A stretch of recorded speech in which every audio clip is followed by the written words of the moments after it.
Coming up on Market to Market, assessing historic flood damage and what to do next. The balancing act of economy and ecology in the fishing industry. And market analysis with Shawn Hackett next. Suggested that, the crop was quite a bit worse than last year. Pioneer Hybrid International is a proud sponsor of Market to Market.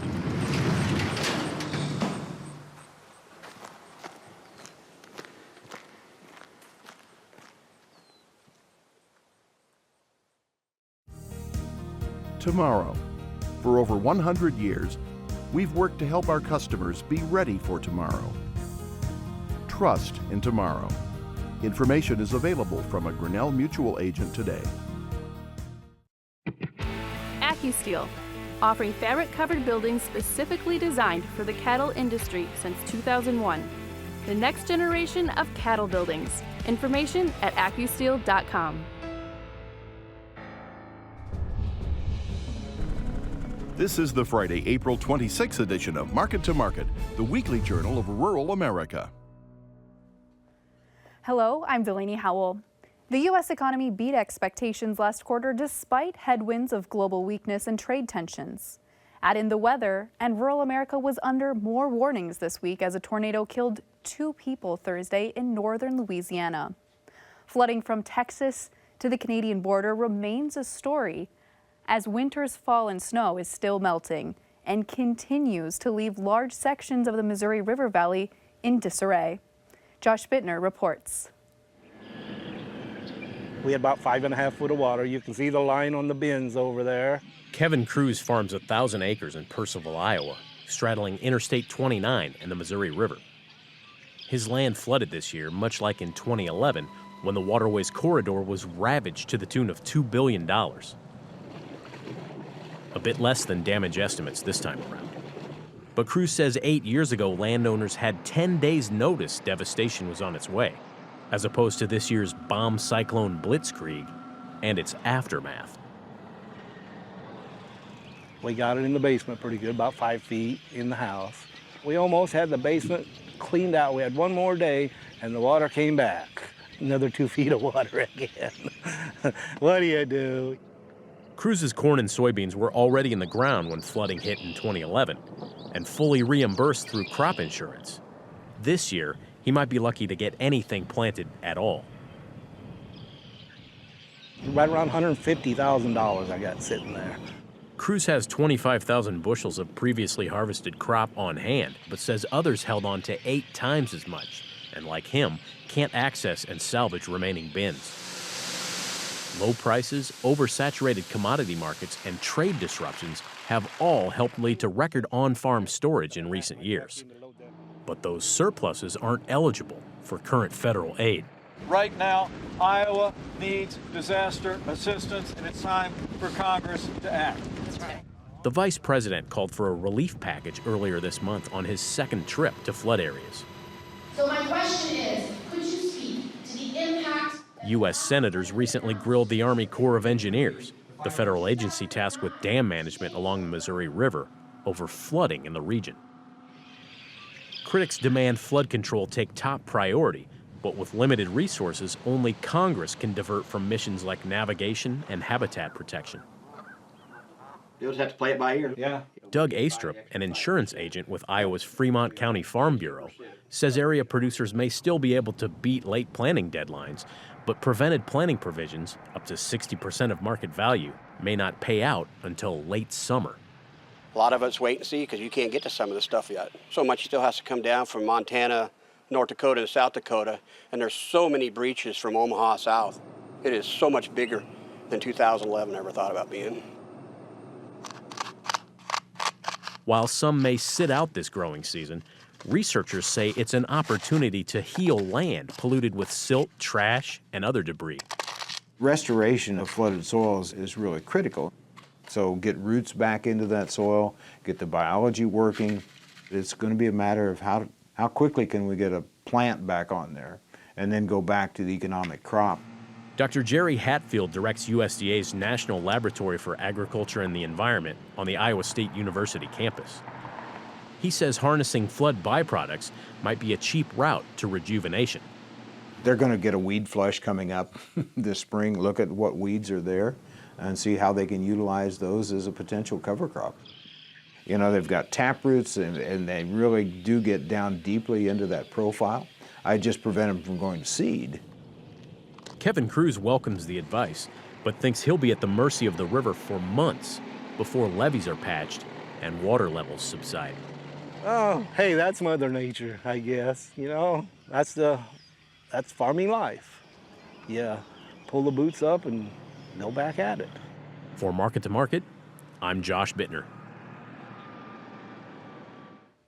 Give a man fish, feed him for a day. Teach a man to fish, feed him for life. The Chinese proverb leaves out some of the hurdles those future commercial anglers may face when it comes to providing for a family. A few of the regulatory and environmental challenges have steered many to other vocations. Colleen Bradford-Krantz reports our cover story.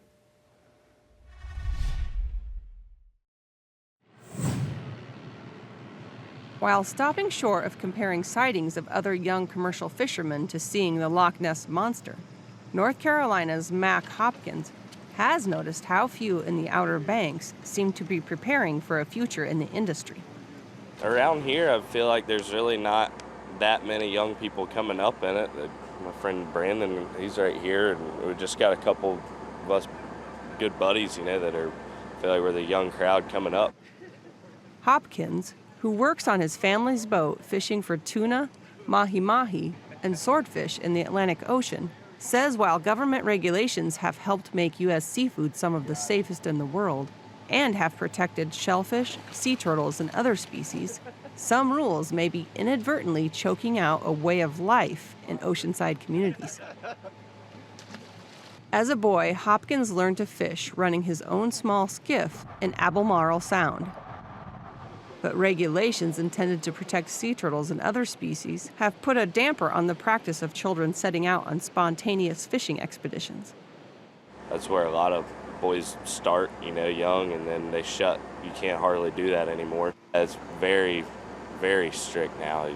Mainly in the Sound, it's because of sea turtle encounters, which is understandable, but there's a very strong population of sea turtles in the Sound now.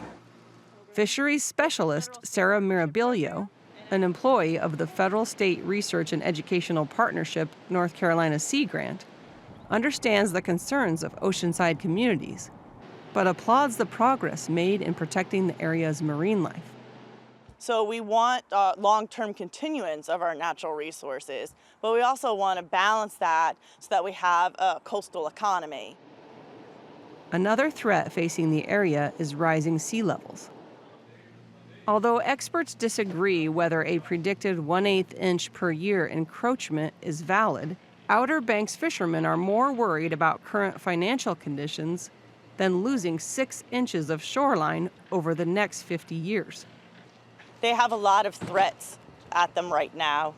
They have a lot of regulations that are curbing how much they can catch. You have development pressures that are going on. The fishermen, they're more concerned about how are they going to put food on the table a year from now. They're not looking 50 years because they feel like they may be out of business in 5.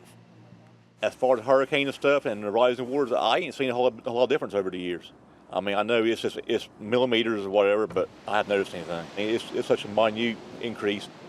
Peel, who is a 4th-generation fisherman, operates in the state and federally regulated climate, trying to balance the need to protect endangered species while making a living. He has to be careful to keep wild sea turtles out of his nets, and even a few close encounters with these creatures, such as an accidental catch, will mean an early end to his fishing season. Certain fishermen are required by law to have onboard video or in-person monitoring to prove they are following the rules. Some types of sea turtles, which must be released if accidentally caught, have been on the endangered species list since the 1970s. Local fishermen believe the population has rebounded enough that it is time for another assessment. They're going to catch more turtles just by sheer probability. It's a numbers game. So if a fisherman has done really well followed the rules, used sea turtle protections, the population rebounds, his fishing opportunity goes down because the fishery closes sooner, because the level of turtles that they're allowed to interact with is met quicker because the population is recovering. While Peel appreciates how some of the rules have protected sea life for the future, he is frustrated knowing that fishermen from other nations typically have to comply with looser regulations. Like many in the U.S. fishing industry, he faces the cost of buying more expensive fishing gear that is safer for non-target marine life. Yes, I know, understand that protect them, but put people out of business and lose their livelihood, I mean, that's going too far. Dewey Hemmelwright, a commercial fisherman for 30 years who was appointed by the state of North Carolina to the Mid-Atlantic Fishery Management Council, says leveling the playing field worldwide would help. Other countries don't have them strict regulations. So what they're able to do is catch the fish that are highly migratory and send them fish back into our marketplace. So they don't have to have vessel monitoring systems. They don't have to have observers. They don't have to have certain gear restrictions. And so they're allowed to catch these fish, not use friendly gear out there, and allowed to ship into our marketplace. Puts a U.S. fisherman at a disadvantage. Mirabilio says the situation makes it difficult for fishermen to implement good business planning and decide on future gear investment because they never know if they will be able to fish for 30 days or only 7. And this should be sort of a victory march for natural resource managers and industry. What we did worked. The protections we put in our commercial fishing industry worked. It shouldn't be that, we force regulations on the U.S. fisherman and make him the poster child to go to everybody else if we're going to give them the marketplace. If everybody else was as eco-friendly as a U.S. fisherman, there'd probably be a lot more critters in the ocean. For Market to Market, I'm Colleen Bradford Krantz.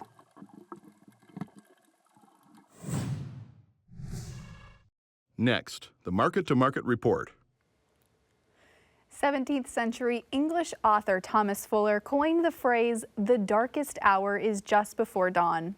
Many in the trade are hoping first light appeared in the forms of late week gains.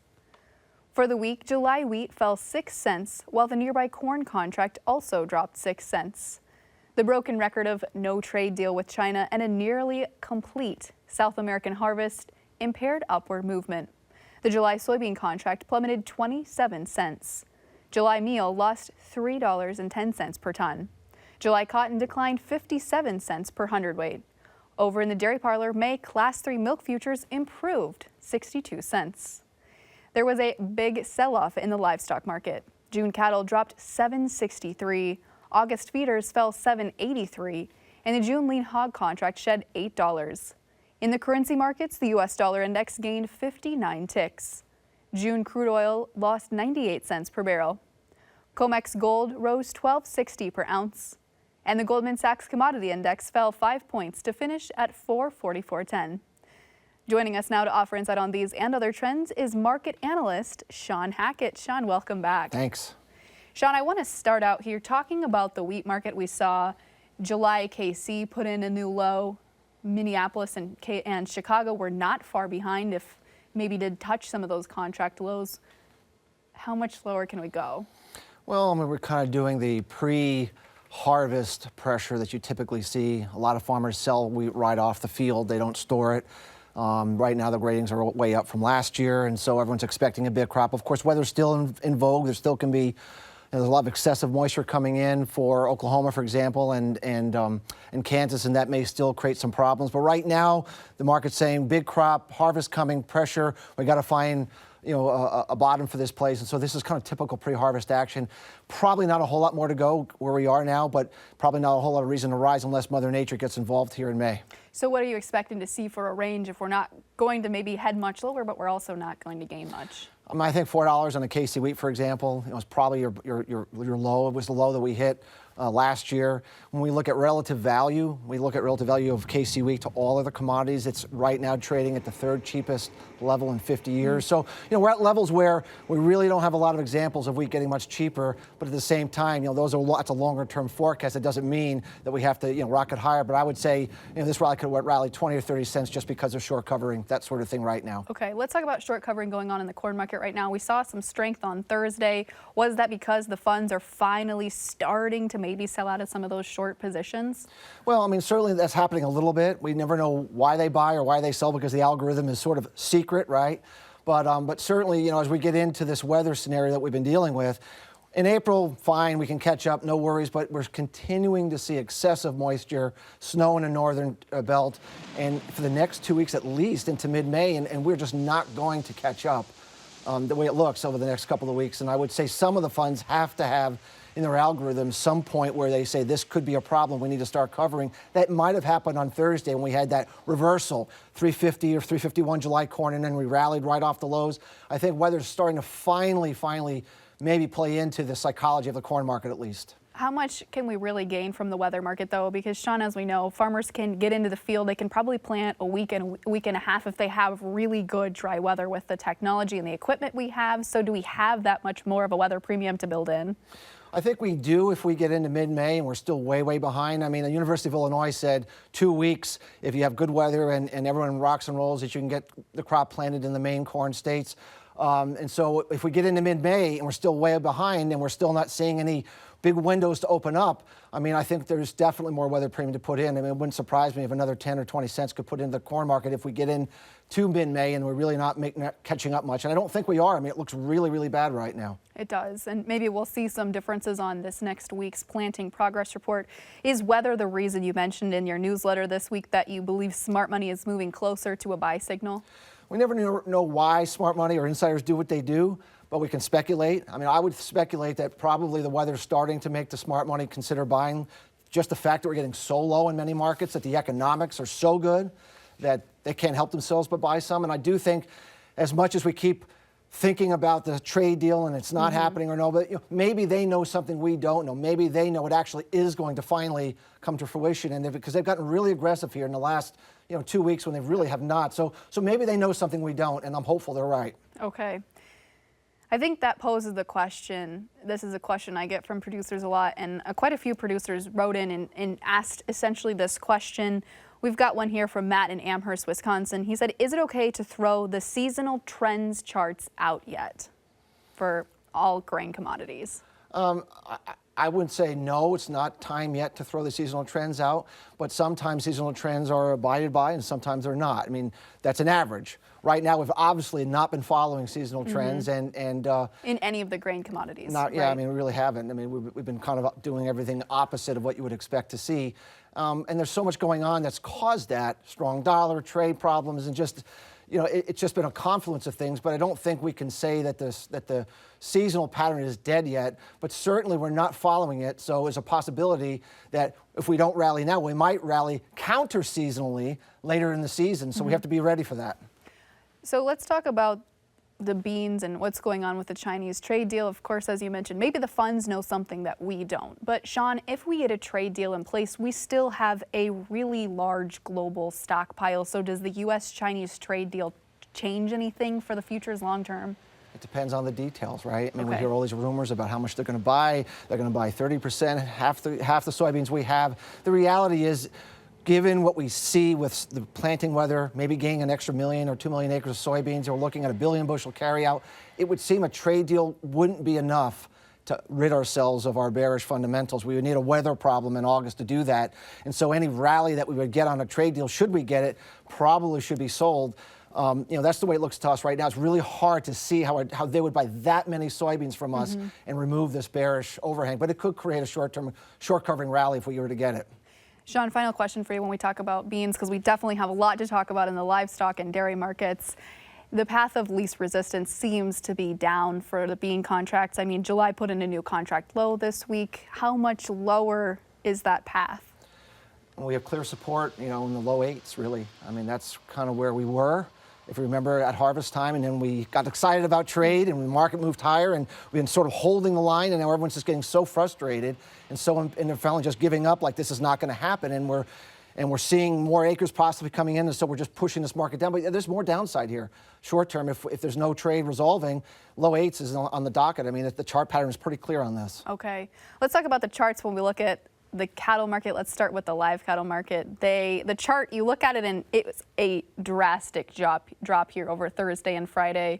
Wednesday had some rough closes. What's going on there? I mean, the African swine fever is driving the live stock markets crazy. I mean, we see with hogs, limit up, limit up, limit down, limit down, and they were, so the cattle market has gotten some headwinds, not only from some really nasty weather this winter, but also from speculators coming in and buying the market, thinking that African swine fever is going to create substitution demand for beef, and it is. But the devil's in the timing and the details. And once the hog report came out that we didn't really sell a lot of hogs this week and they went down, limit down, then the speculators just kind of caved in and sold that market really, really hard. And with the deluge going on everywhere else, it's pretty hard for the long speculator to say, I'm going to stay in here when everything else is falling apart around us. The dollar made new rally highs. It was just a time for them to just kind of get out and really exit the market. And when they do it fast and furious. The computers don't hold back. So were the closes this week just a short-term correction, or do you think that now the trend is to continue heading down? I don't think it's that way for cattle. I mean, cattle had some of the African swine fever in it, but there's a lot of non-Chinese reasons for the market to hold itself in here and kind of develop a base. I have a hard time feeling that the hog market is at a bottom yet. I still think we can correct that market. There's been a lot of speculation, and there's a lot of trade-related speculation that's gone on there, and we just don't think that that market's done ridding itself of some of the excess that was in there. We think that could come down lower, but we don't think it brings the cattle market much lower. We think the cattle market digs its heels in ahead of the grilling season, when we normally have really, really good underlying demand for domestic demand for beef. So how much lower can the lean hog markets go then, if you say maybe we're not done correcting that move yet? I mean, I think we could go down another 5 points down, maybe another limit down day or something like that, and maybe a little more follow through. We think that's very, very possible. And then we would come to some kind of chart support that we had last time before we had that big surge back up. So I think there's a pretty solid base 5 to 8 lower in this market that we could hit. Could be next week if the Chinese don't buy again. We could certainly continue that momentum downward. And is Chinese buying, is that really what we need to see more strength or continued strength, maybe a reversal back towards a higher trend? That's what's been driving it. I mean, when we didn't see it before, the market crashed. Then we saw it, the market took off. Then we didn't see it, the market crashed. So right now we are trading the weekly export report, and I think we're going to continue to trade that unless we get a trade deal that says they are going to buy a lot and regularly. Yes. Which is what I'm sure a lot of producers are hoping for. Yes. The bright spot this week, which hasn't had a bright spot maybe in quite some time, was the dairy markets. Thursday's closes were spectacular. We put 62 cents on the week from last week. Shawn, what's going on there? Well, our production is finally coming to wraps. We've been at 0.5% growth or less for the last 5 or 6 months. In fact, we had a negative production report. Anyone knows U.S. dairy, we almost never go negative. I mean, it's almost impossible to get the U.S. producers to go negative on production, but we did do that. We had to go back to February of 2017 for the last time we had a negative report. And so with that kind of production, we're seeing cheese stocks relative to last year starting to narrow in terms of the year-over-year difference. And we can see that we're going to be in a position of drawing down these very large cheese stocks pretty substantially if we keep this production down in this 0.5% growth or less, which we think we will. And we have international prices for GDT prices up 30 to 50% over the last 6 months, and we usually lag them but then catch up. So there's a lot of reasons to think that this rally has legs to it, and milk prices tend to trade differently than the grains and differently than the other livestock markets. It's kind of on a different cycle, a different phase. It goes up when everything else is not, and so it's a perfect time for the market to rally. So we like this market still feel that farmers are on the mend and will have a chance to sell finally some prices that work for them later on in the summer. We're approaching high 16s, maybe low 17s in some of the deferred contracts. How much higher can some of those dairy producers expect? I mean, I think right now, based upon what we see with everything, we think we can see solid mid-17s, maybe even 18, and let's say in the deferred contracts when supplies are tighter. We think it's going to be very hard to do much better than that unless we get some help from a trade deal, some help with a weaker dollar, which was hurting exports. But we think with what we have in place right now, there's a clear path to the mid-17s or 18s, and that would be, a pretty good place to probably start putting some sales on, or at least buying some puts to lay a floor into the market. You mentioned trade deals. Just really quickly, Shawn, does the U.S.-China trade deal, does that add any support to the dairy markets? It can, and look, they've always been a big buyer of dry whey. What we're hopeful that they might be a big buyer of is non-fat dairy. And what we're also hopeful they might be a buyer of is U.S. cheese. We know they went from buying no cheese 5 or 6 years ago to being one of the largest cheese importers in the world. And so if they were to come and start buying our cheese, it could have a big impact. But of course, the devil's in the details. Right, of course. Shawn Hackett will continue this discussion in Market Plus. Thank you so much. Thank you. That wraps up the broadcast portion, but as mentioned, we're going to continue this conversation on Market Plus, where we'll answer more of your questions. You can find it on our website at markettomarket.org. As some of you begin spring field work, others are relegated to just looking at images via Instagram. We've already posted a few of our own. Take a look at IPTV Market. Join us again next week when we look at another battle brewing over water, this time in the Heartland. So until then, thanks for watching. I'm Delaney Howell. Have a great week.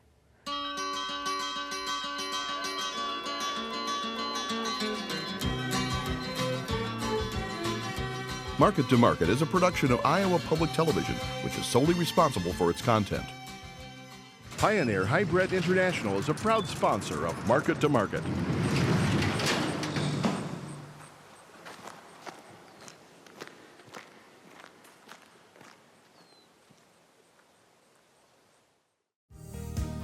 Tomorrow.